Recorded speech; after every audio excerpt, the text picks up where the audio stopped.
বন্ধুরা নমস্কার, অনেকদিন পর আপনাদের এই চ্যানেলে আসলাম। তো আজকে একটা শর্টকাটে অরহর ডাল অনেকেই খুব তাড়াতাড়ি করেন, বাট এর থেকে তাড়াতাড়ি বোধহয় আর হয় না। তো আপনারা যারা নতুন আমার চ্যানেলটি দেখছেন কাইন্ডলি সাবস্ক্রাইব করে নেবেন। তো কী কী লাগছে, এটা 4 থেকে 5 জনের জন্য এই অরহর ডাল ভালো করে ধুয়ে বেছে নিয়েছি। আর সাথে হাফখানা বড় টমেটো এরকমভাবে কেটে রেখেছি, এই ডালের মধ্যে এইভাবেই রেখে দিয়েছি। এটা আমার ভাজাভুজি করার দরকার নেই, তার জন্য টমেটোটাকে এইভাবেই রেখে দিয়েছি। আর ফোড়নের জন্য একটু জিরে, তেজপাতা আর একটা শুকনো লঙ্কাকে 3 ভাগে ভাগ করে নিয়েছি। আচ্ছা, প্রেশার কুকারে নিয়ে নিলাম। তো প্রেশার কুকারটাকে ভালো করে আমরা একটুখানি গরম করে নিই। তো এর মধ্যে একটু তেল দিয়ে দেবো, খুব অল্প তেলেই এটা রান্না হবে, খুব বেশি তেল লাগবে না। তার কারণ হচ্ছে যে একবারে ফোড়ন দিয়ে করলে ডালে যে ছিটে আসার প্রবণতা সেটাও কমে যায়। অল্প একটু ছিটবে, কারণ প্রেশার কুকারটা খুব ছোটো যেহেতু। তো এতে সময়ও বাঁচবে, আপনার এলপিজি খরচাও কমবে, আর ওয়ান গোতে হয়ে যাচ্ছে, মানে আপনার বেশি বাসনও ইউজ করতে হবে না, রান্না করে টাইমও কম লাগবে। তো কুকার গরম হয়ে গেছে, একটু তেল দিয়ে দিই। দেখুন বন্ধুরা, তেল দিয়ে দিয়েছি, খুব অল্প তেল। এই তেলটা গরম হয়ে গেলে ফোড়নটা দিয়ে দেবো।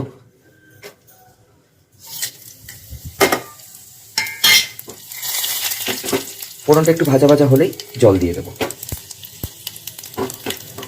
ভালো করে নাড়িয়ে নিই, যাতে এক জায়গায় থাকলে পুড়ে না যায় সেটা দেখতে হবে। তো ফোড়নের গন্ধ বেরোচ্ছে, এবার জল দিয়ে দেবো। আমি কোনো অ্যামাউন্ট বলছি না, জাস্ট স্টেপগুলো দেখিয়ে দিচ্ছি। আপনারা যারা একটু ঘন ডাল খান কম জল দেবেন, যারা পাতলা ডাল খান বেশি জল দেবেন। জল দিয়ে দিলাম, এবারে এই ডাল আর টমেটোটা ঢেলে দেবো। জল দিয়ে নাড়িয়ে নিয়েছি, এবারে আমি নুন দিয়ে দিচ্ছি পরিমাণ মতো, স্বাদ মতো নুন। হলুদও দিয়ে দেবো, নুন হলুদ দিয়ে নিচ্ছি। চিনিটা অপশনাল, আমরা একটু হালকা চিনি খাই, তো চিনিটা অপশনাল, আপনারা না চাইলে নাও দিতে পারেন, বাট আমরা একটু চিনি দিই, তো একটু চিনিও দিয়ে নেব।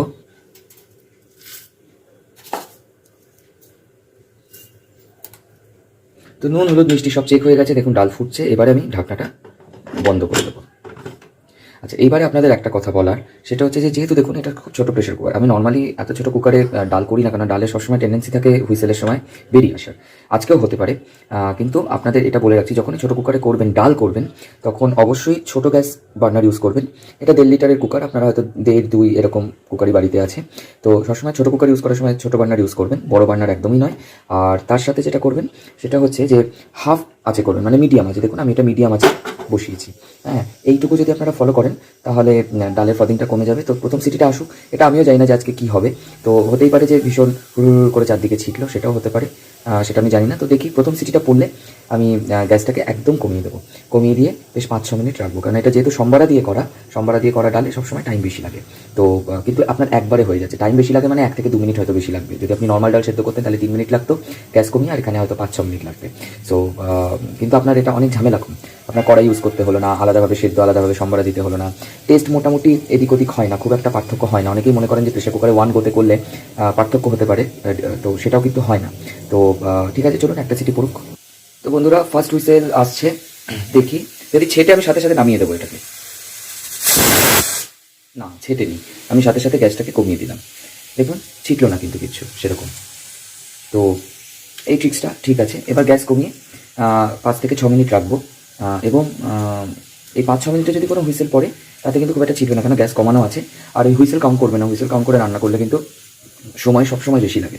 একটা সিটি পড়বে, গ্যাস কমিয়ে দিয়ে টাইম কাউন্ট করুন। এটা যে কোনো প্রেশার কুকারে, সে নামি দামি যাই হোক না কেন, প্রেশার কুকারে যে ইনফরমেশন বুকলেটটা থাকে সেখানে কিন্তু এটা বড় বড় করে লিখে দেওয়া আছে। হ্যাঁ, তো গ্যাস কমিয়ে সবসময় রান্না করবেন একটা সিটি পড়ে গেলে। তো 5-6 মিনিট পর আসছি।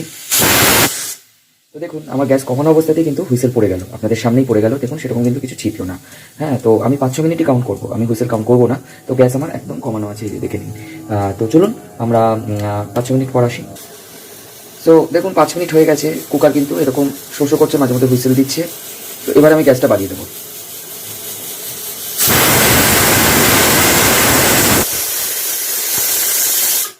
দেখলেন তো, আর কিছু কিন্তু হলো না। আর একটা সিটি পড়বে এবং বাড়ানো অবস্থাতে তারপর গ্যাসটা বন্ধ করে দেবো। তো জাস্ট এইভাবে একটু আপনারা যদি করেন তাড়াতাড়ি হবে এবং ঠিকঠাকভাবে হবে।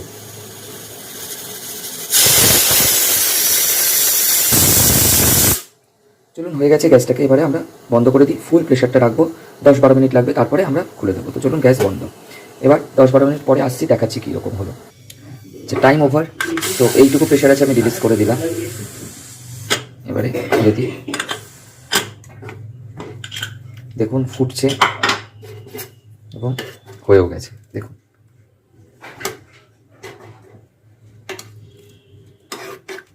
গলেও নি, আবার প্রপারলি সেদ্ধ হয়ে গেছে। এর মধ্যে একটু ঘি মিশিয়ে দেবেন, ঘি মিশিয়ে দিলে এটা আরও টেস্টি হবে। তো আমি একবার চেক করে নিই। এই ঘিটা আমরা মিশিয়ে দিচ্ছি। ঘি দিয়ে কিন্তু ফোটানো যাবে না, এমনি নুন হলুদ সব ঠিক আছে। তাহলে বন্ধুরা দেখলেন যে কতটা ইজিলি ওয়ান গোতে আপনার ডালটা হয়ে গেল। আপনারা অবশ্যই এইভাবে ফলো করুন এবং সময় বাঁচান, এলপিজি বাঁচান এবং টেস্টি রান্না করুন। আর বাকি সময়টা অন্য কাজে ব্যবহার করুন, রান্নাঘরে বেশিক্ষণ ইউজ না করে তাড়াতাড়ি করে ভালো রান্না করে বাকি সময়টা অন্য কাজে ইউজ করুন। তো আজকের জন্য এইটুকুই। নেক্সট কোনো একটি ভিডিও নিয়ে আবার হাজির হব পরবর্তীকালে। তো যারা চ্যানেলটিকে নতুন দেখছেন, সাবস্ক্রাইব করেনি, তারা সাবস্ক্রাইব করে নেবেন। ধন্যবাদ।